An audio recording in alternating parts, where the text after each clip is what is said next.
Okay, so the GH5 came out in what, 2017, but it's now 2022. And in my opinion, I still think that the Panasonic GH5 is still one of the best YouTube specific cameras on the market. This video is just a few reasons why I think that going into 2022, the GH5 is still an ultimate content making machine. If you're new here, my name is Caleb and I do freelance video with the Panasonic GH5. If you're into anything GH5 related or LUMIX related or, just making videos related, make sure you hit that subscribe button. Now, if you're familiar with my channel, you know that I talk about the GH5 pretty much all the time, but there's a reason for that, and that's because it's still a fantastic camera in 2022. I still use the GH5 for a ton of client work, but this video is about why the GH5 is the ultimate YouTube machine even in 2022. And the first reason is because the GH5 is a B-roll master. Now, if you do any type of video that requires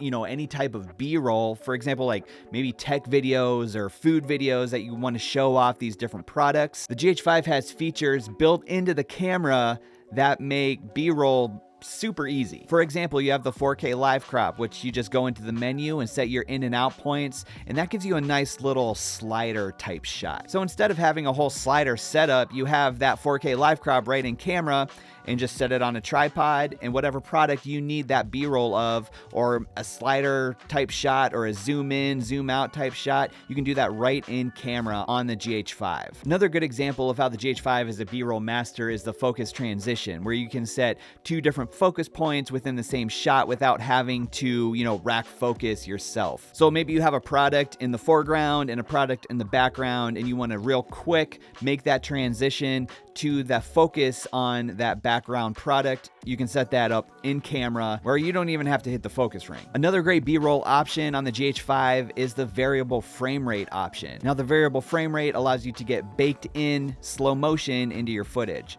So instead of having to go and interpret that footage in your timeline, in your editor, it's already in slow motion. So you can have HD up to 180, but then you also have a 4K 60 version of the variable frame rate. And a lot of times you want to be pumping out YouTube videos, and if you can get that baked in slow motion on some of the clips that you need, then you don't have to worry about doing that in the editor, and it just saves time. Now, we know that the autofocus isn't great on the GH5, but what is great about the focus is the focus lock. So let's say you're using the app to control your GH5, you can tap on yourself if you're doing like a talking head like this, and it'll lock focus on you, and it'll stay locked on without any pulsing in the background, because it's actually a focus lock on manual focus. So it's not going to be hunting for things, it's locked onto you. So the GH5 is a B-roll master with a bunch of built-in tools that allow you to get some great footage right in the camera. So another reason the GH5 is still one of the best cameras for YouTube going into 2022 is simply the IBIS. So the in-body image stabilization is still some of the best that you can get at 5 stops. Now, if you have a little bit of extra money, you can upgrade to the GH5 2,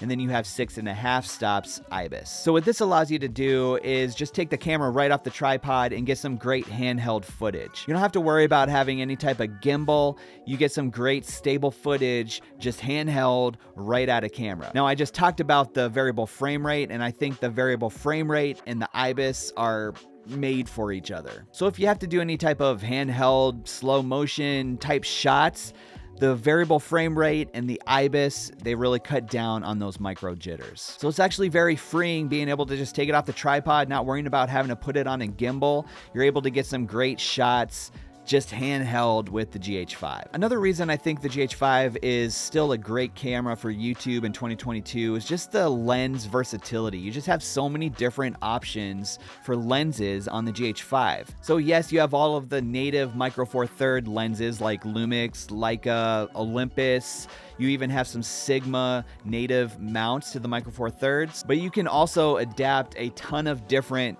types like Canon mounts, Nikon mounts.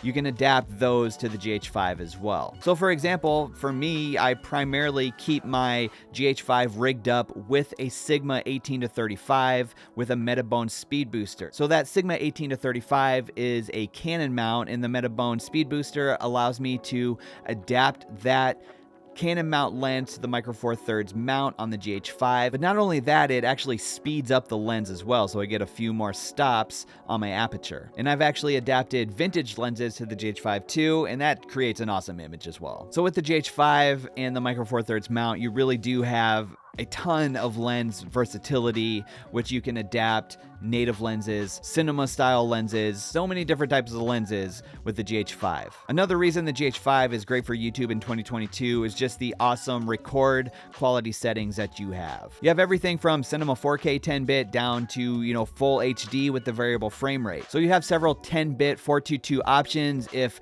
color grading is really something that you want to focus in on. But not only that, you have like a 4K 60 8-bit option. So you have some great quality record options on the GH5. And then you also have some great cinema camera style features on the GH5 like waveform, vector scope. You have the histogram that you can have right up on the screen. You can also do zebra stripes and focus peaking, which these are all professional tools that a lot of cameras at this price point just don't have. Now, I'm sure there's a bunch of other reasons why the GH5 is still a great camera going into 2022, specifically for YouTube. Maybe you have some reasons. Let me know down in the comments. We can get a conversation started down there. But there's so many different new cameras coming out, but the GH5 in 2022 still holds its own. But that's all I really have for this video. If you have time, it'd be awesome if you stuck around. Maybe watch one of these videos that's popping up on your screen right here.